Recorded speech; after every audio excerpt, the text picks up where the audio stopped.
think I have the button. Welcome to episode 95 of the Brew Crew Scoop. It was another really good week for the Brewers, 5-2 week, finishing up their series against the Reds, followed by a series in Arizona, and then now 3 out of 5 games done in a big series in St. Louis, part of an 18 games in 17 days stretch for the Brewers.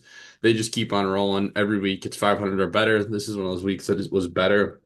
We're going to talk about all the positives. There's hardly any negatives at this point, to be completely honest. So, um, I don't know. We've been spoiled in the regular season for the better part of what, 4 years now? I mean, hmm really a decade, but It's been a it's been a really, really good season, and I'm glad that you bring up. It really has been close to a decade now. Obviously, 2016 wasn't a great year, but even 2017, taking it down to what the last series before getting Mhm. eliminated in St. Louis, and God, it's refreshing, and honestly, it's somehow still surprising. Every single time we win a game or sweep a doubleheader, I'm just like, damn, we're good. And I think it's just because obviously the national media doesn't consider us in the same echelon as the Dodgers or maybe even the Braves or Phillies now. Um, but it's so good to be a Brewers fan right now. It is insane how good we have it. And I hate to say that because it could easily go downhill very fast, but you've got star players, you've got young guys. Pratt's playing pretty decently the last couple games. Lara yesterday was awesome. You have Bryce Strang, who's a budding superstar. You have Yelich, who may be on the downtrend of his career, but obviously still Christian Yelich. And when he comes up big, you just have that warm feeling in your heart, the same way you did Braun when the Brewers were resurrected back in 17-18. It's like seeing an old dog still be able to dig that hole every now and then. Um, but it's just so good to be a Brewers fan right now, and it's exciting to watch. Home or away, they have almost identical records at home. Or I think they have a better road record actually, which or road winning percentage, I should say, than at home. So just real good to be a Brewers fan all around. Luis Lara seems to be electric, and obviously Garrett Mitchell's also another interesting piece. I just love this team. It's fun to watch. I wish I could do it more. yeah, I mean, they're 25 games over 500 going to All-Star break. It's like funny to think of it this way, I think. Like, I remember as a kid in 2011 when they went 96 and 66, and it was like, whoa, 30 games over 500, and obviously different era for the Brewers. But right now, we're just like casually rolling into the All-Star break 25 over. Like 500 get you 91 wins. Um, all they got to do is go 42 and 29 to reach 100 wins. All they need to do is go 40 and 31, if I'm still doing the math off the top of my head, to set a new franchise record that they just set last year. Um, on pace for 103 wins, I think it is. So Mhm. it's just it's crazy, and they kind of just get it done with a bunch of guys that not actually no one's heard of, but to use an exaggeration, a bunch of guys no one's ever heard of. So, um, I was gonna say, I know this isn't how we usually start the pod, but with yeah, the momentum and everything, you say like it's guys that just to put the air quotes around it, it's guys that you have really never heard of. But imagine if they went out and they got somebody. I know there's no 2018 Manny Machado or 2008 CC Sabathia, but just somebody to infuse the fan base even more than what we hmm already are. I mean, it's almost like an expectation to win, but in years past when the trade deadline comes around and you don't get anybody or you don't get that big fish, it's just kind of like the air is out of the balloon.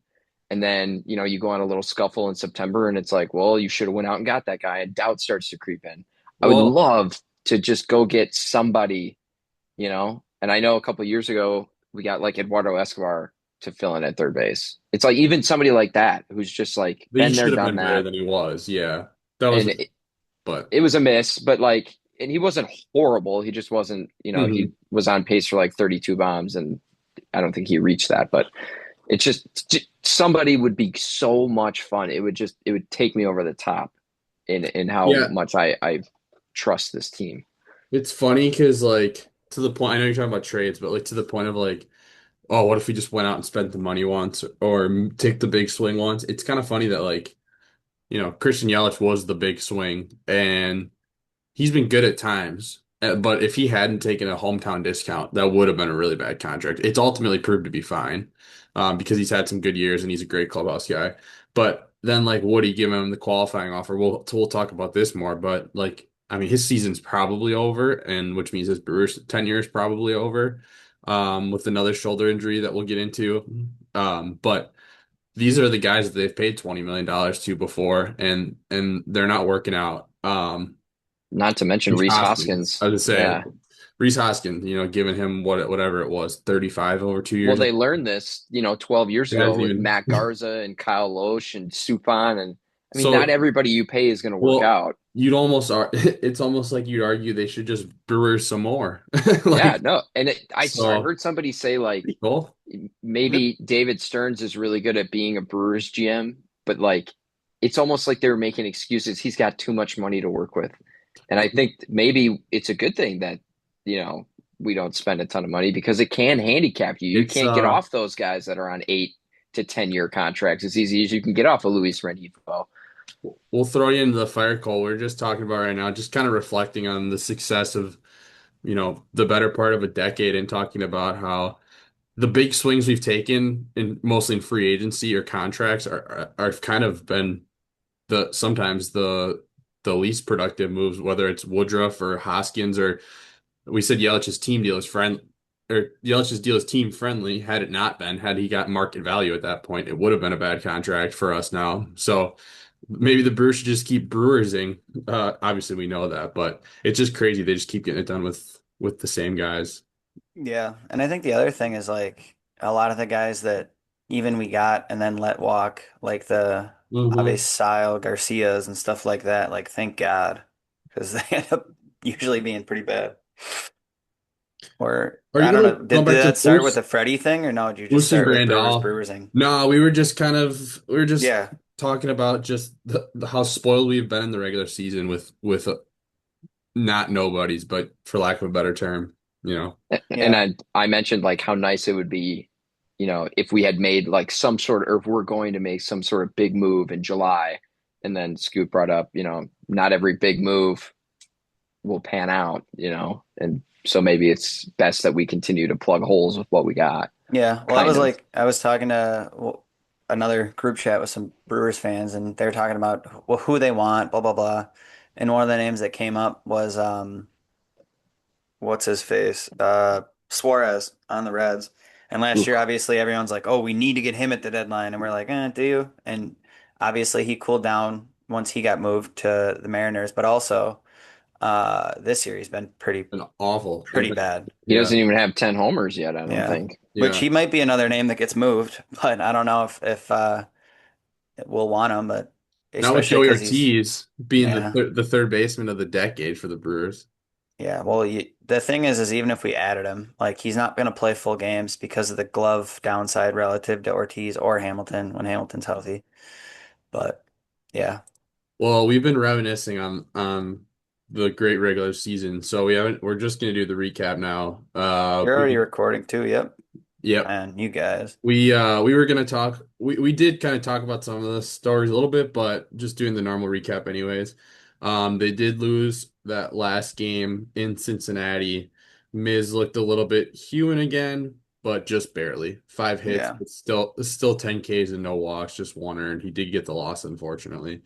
Well, Then I mean, to be fair, the one earned wasn't correct. that the game that was That closely was not one earned? so questionable error versus hit call that saved him 4 more earned runs. So, I think um, Brewers should get all the questionable error versus hit calls after a notable one. Very yes. notable acquisition did not once get so. Then on Friday they went to Arizona. They won 7-4 in the 11th inning.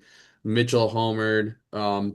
It was obviously uh or 4 runs, obviously a multi-run inning in the 11th. Um, on the mound, Kyle Harrison got knocked around a little bit. Only really his second bad start of the year. Chad Patrick went long and really helped us out there. Grant Anderson ended up getting the win in that one. Offensively for the Brewers, Mitchell and Terang both had 2 ribbies. Saturday, the 4th of July, they lost 4-3.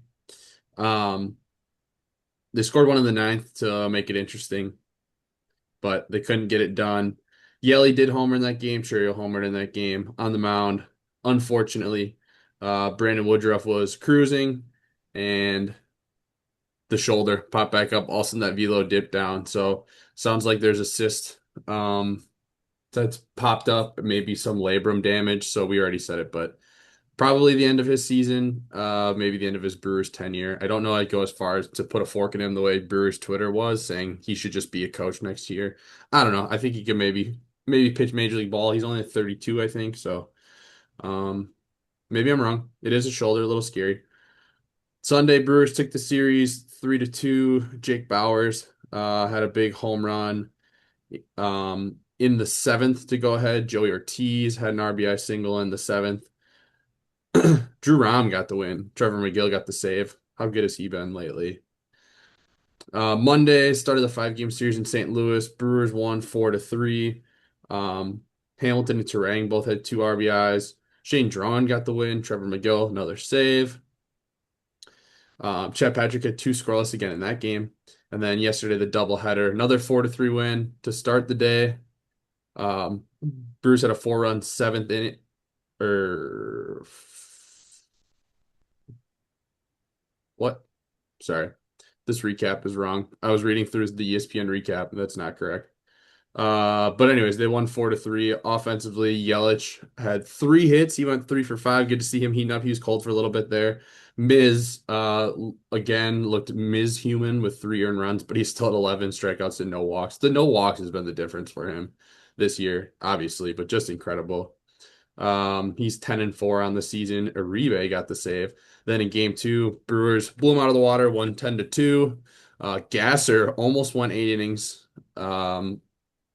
Really helped us on a stretch where we need guys' arms to be fresh. Offensively, Cooper Pratt had two hits. Luis Lara had a hit, two RBIs, a run. He was flying around the bases in his major league debut. Um, just another really exciting bat to come up. Didn't know when he would kind of figure into the picture. It took like a David Hamilton injury and a Blake Perkins being sent down to bring him up, as well as Greg Jones. Don't know if Greg Jones is going to be temporary or not. You wonder when you're going to see Jet come up. But Gasser looked good, and Yoho, he looked solid in his closing out that game. 360 ERA on the season for him. Churio hit one 360 feet, lefty off a position player. I don't know why that was controversial, but it was, of course. So all in all, 5-2 week. Brewers got two more against the Cardinals, then three in Pittsburgh before the All-Star break. Just two All-Stars still for the Brewers as of right now. Dalton Rushing would never do something so douchey, like go up with his opposite hand against the position player. Good guy. Yeah, the Trang thing is still kind of pissing me off. He cooled off, unfortunately, but he still deserves it. Yeah. It's crazy you say that because he's going to come back up in our in one of our segments here very soon. Well, he is the wrong answer, but I'm happy you're taking him so I can give the correct answer some love. All right. Kean, who's the hot hitter of the week? I have Bryce Terang, Yeah, Keen, and who was the second hottest hitter of the week? I know you guys are going to say that, but I have personally been shitting on Bryce Terang a lot in my personal life. So I just wanted to give him some flowers. Um, Over the last week, he's batting 292. Obviously, some pop, couple 3-hit games in there. He had what looks to be a decent hitting streak snapped. Let's count them here: 1, 2, 3, 4, 5, 6, 7, 8, 9 game hit streak snapped in the first game yesterday, and then responded going 2 for 5, obviously with a ribby there. Um, so Bryce Strang is my hot hitter. He's obviously been a little downturn. OPS still over 800. He's third in the league with 63 runs scored, sixth in the league with 22 doubles, and almost is at 100 hits, which puts him in the top 30 as well. Since we last talked, Garrett Mitchell has 30 plate appearances, three doubles, a triple, two homers, 12 total hits, 5 runs, 5 RBIs, 3 walks for a 1.352 OPS, which is slightly better than Bryce Strang's 800 and change OPS since last time we talked. Shout out Garrett Mitchell. I think he's one of the what I think I saw Murph say like he's one of the most toolsy or like natural ability type guys on the team. And as long as he's healthy, which maybe Luis Lara helps keep him healthy, get him a couple more off days. Um, he's a fun bat to have in the lineup. And then additionally, prior to the hamstring issue, David Hamilton was actually pretty hot, as well as El Gary and Mr. Third Base, Joey Ortiz, has also been hot since the last time we talked. All those guys with over an 800 OPS. Um, so wanted to show some love to all those guys getting it done. Not the usual names necessarily, other than Terang, I think, for guys getting stuff done. So good to see. I want to say I was going to give it to Garrett Mitchell, but I just knew that you were going to say him, so I gave it to Bryce Durang. Well, I'm happy I always come prepared with backups no matter what you say, because sometimes you amaze me, Kian. It's fair enough. Joey Ortiz, as a shortstop in his career, has 700 so plate appearances and a 596 OPS. And as a third baseman, he's got 500 plus plate appearances with a 706 OPS. So I don't know if that has Numbers never lie. don't know if that Jamel has Hill taught me that. Numbers never lie. any correlation whatsoever, or if it's a total fluke. But Cooper Pratt's probably the shortstop of the future, anyways. So you might as well just keep letting Joey Ortiz fill in that third base because he's damn good at it with the glove. That's for sure. He's made some really nice plays. Home run yesterday as well. Hardly recognize him out there. He's looking like 2024 May NL Rookie of the Year or Rookie of the Year, Rookie of the Month, Joey Ortiz. All right. Who was the untouchable pitcher of the week? Cole.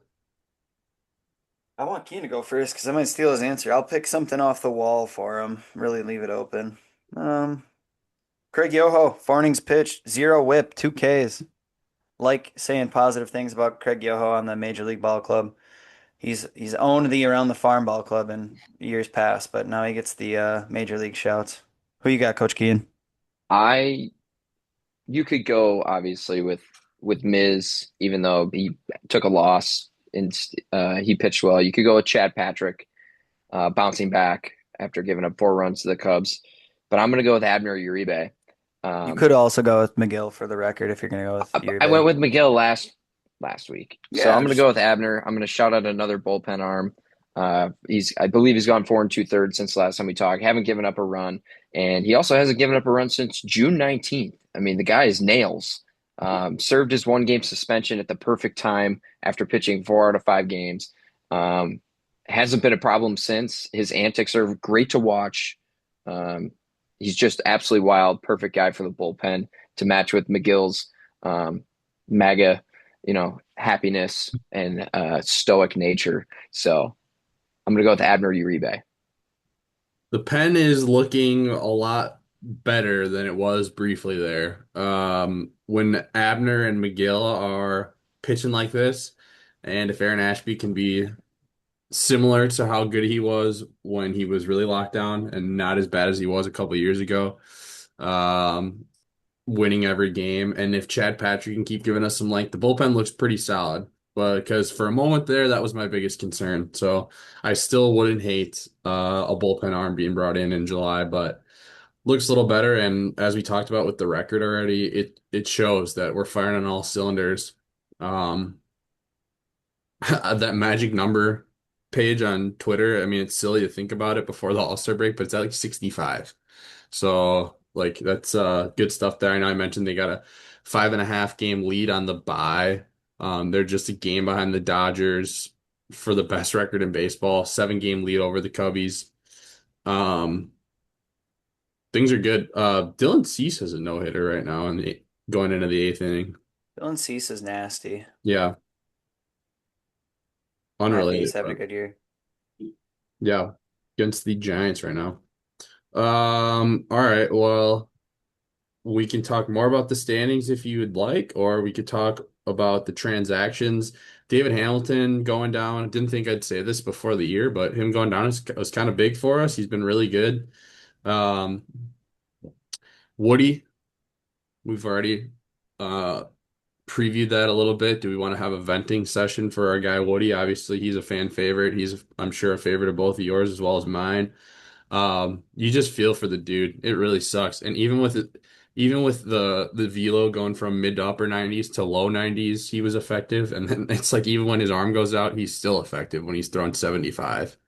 Um, I just wish we could have on some of the people that are like happy he's injured, even though like it was we had to put in the qualifying offer. Like you'd be dumb not to put in the qualifying offer for Woody based on market value. So it's correct. like we did what we had to do, and somehow people are taking a victory lap that he did get hurt, and it's like that makes no sense. So congrats to the some bitter Brewers fans, which is a nice contingent of our fan base. So I was gonna Correct. say the vocal minority is very they're taking victory laps on the fact that they were right that Woody was gonna get hurt. It's sad to see that almost as sad as it is to watch him get hurt. Because obviously you want everybody to be like, hey, Woody, rush back, or don't rush back, but come back as soon as you can and pitch well and be a part of this team that's great. Is it seems every year somebody gets hurt, and we'll talk about that, I'm sure, as we get close in September. Um, but yeah, you don't.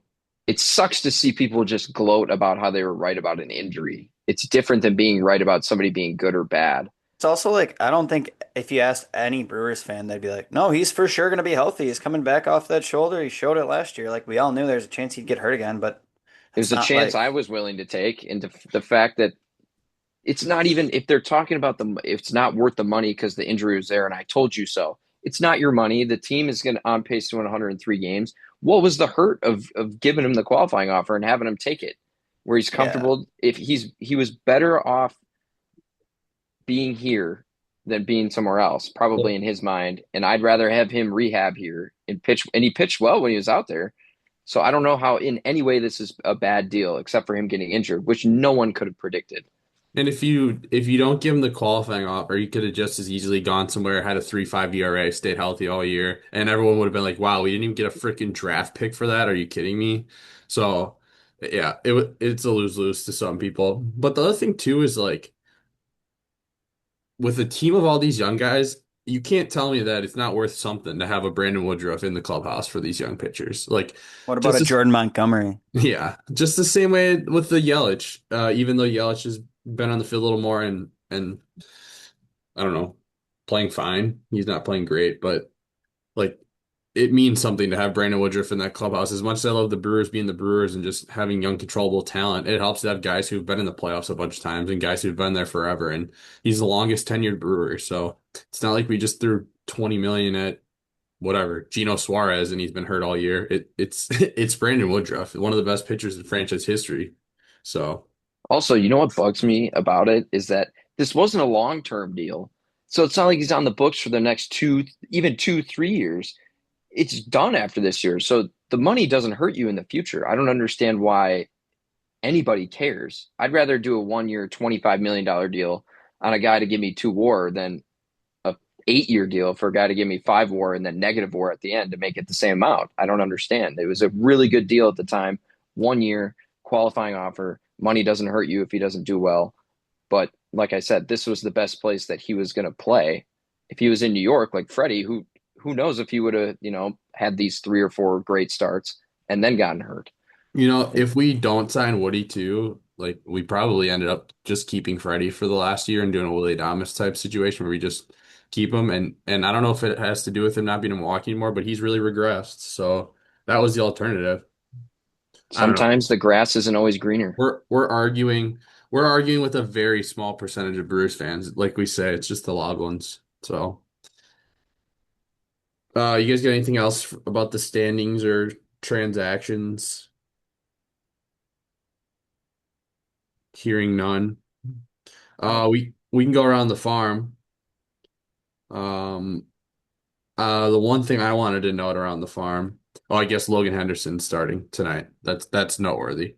The one thing I wanted to say around the farm is this doesn't mean anything, but I did see like a fantasy baseball dynasty guy talking about it. So it's more in that context, but it's still cool to see. Lindor in Double A at age 20 versus Jesus Mate in Double A at age 19.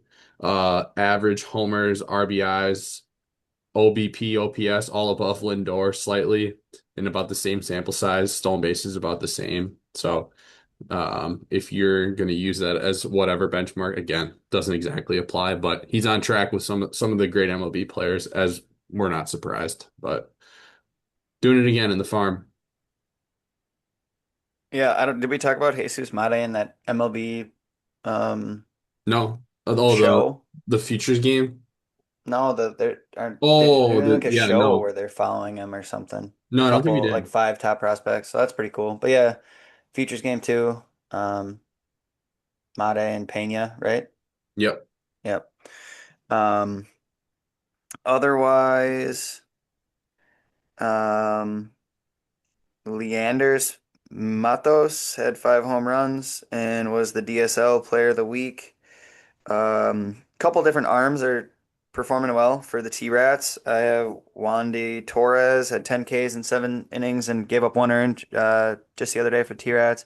Ethan Dorches also, and Josh Noth. All three of them are looking good. So we haven't talked as much about some of the arms, I think, in the org this year. It's been bats, and that's okay. But they've been lighting it up, it looks like this week, especially in Appleton. Couple of the arms were getting it done.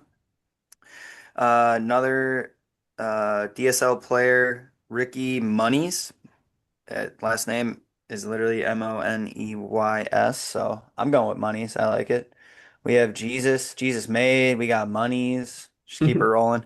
Um, he has like he's in the top 5 or so percentile, I think, for hard hit rate, barrels, and 90th percentile exit velocity, and also has like 20 something bags this year in the DSL. So, um, I once again want to shout out the international scouting for the crew. They've obviously done wonders when you see um, Jackson Trio hit the field. Um, yeah, and I think the other main thing is, I guess every week we can talk about Fisher, and I saw he's back playing the Smokies in Tennessee. But speaking of Andrew Fisher, we got the MLB draft coming up as well, so um, not quite as loaded on picks as the crew has been in recent years, but I'm sure we'll do something to like. So I got that coming up as well. Frank Chiron, the left-handed pitcher who was in a car accident recently, he made his debut, his professional debut. So good to see that he's all right. Um, yeah, I was gonna talk about or just say Fisher, like you mentioned, every time you see a highlight, he's homering, but they do still say he strikes out a lot. So we'll see how that pans out, but guy might be ready for Nashville this year. We'll see. It's crazy to me that he's not a top 100 prospect, but I get having like a 40% strikeout rate is absurd. Like if you could just cut that down to like 29, I feel like he'd be a top 100 prospect. No, his defense can't be that bad. I feel like he already is going to be a top 100 when more guys actually fall out. He just didn't have as big of a sample size in the minors. But yeah, I agree. I don't know how his defense is though at Maybe it's third. bad. Maybe that's part of the reason he's being kept out. You see the Cubs sign Jake Woodford? Did see that. They love our Absurd. they love our pitching scraps. I know that they actually don't really have a choice with all their injuries, but He We was could always sign awful. you. nope, I wouldn't do it. No way. I would. It could be like a secret. You'd be a double agent, dude. That's true. Me and Craig. You could blame all the dingers you give up on you you being a Brewers fan, not just you Yeah. being bad. And the wind. Yeah, the win, true. All right. Well, we did the pod kind of backwards, so I think we're coming in more up on the final thoughts portion of this of the podcast. What do you guys got to add? I guess my one final thought is I know we have, tens of viewers and listeners, and I just want to let everybody know that you should cherish. These are kind of like the dog days before, the draft this weekend and All-Star break, and then you have the trade deadline and everything. Cherish, the squad. You never know what can happen down the stretch. I mean, we've seen the AL Central team battle out, lose 10 game leads and whatever. So don't get too cocky, but enjoy it while you can. This is incredible baseball to watch. The Brewers are winning at a clip they've never won at in franchise history. There's something to be said about that. You should take every day like it will be your last. I'm so excited to watch tonight's game. Fired up. Yeah, I think kind of similarly, just with the time of year and what teams are starting to need and so on. It's getting to be prove it time the next couple of weeks to see who's actually going to sell. Um, and obviously, you'd hope the Brewers are going to be buyers. So um, I think that's a big one. And then just with the All-Star game around the corner, love to see the NL come out on top. That'd be big, even though it doesn't mean anything anymore. Which I know lots of people argue is better and makes more sense. And normally people would say I argue for the thing that makes the most like statistical sense. But for some reason, I did always love when the All-Star game actually meant something for home field advantage. It was just, you know, in the era of watching NBA All-Star games where the score is 5,000 to 4,300 and NFL flag football games, it's fun to have one that kind of meant. I think they still care to a point, but uh, different scenario now. But And I don't know if we'll speak again before the home run derby, but it is different this year. They're going back to um, pitches, I believe, and no longer straight timer. So just sick of the interesting. American League dominating us. But the last couple of years, right? We had NL's won a We couple won more. one of the last Yeah, years, but the AL did dominate for like like our a whole life. decade. Yeah, Yeah. maybe more. It is kind of crazy that dictated the World Series. It was cool, but also at the same time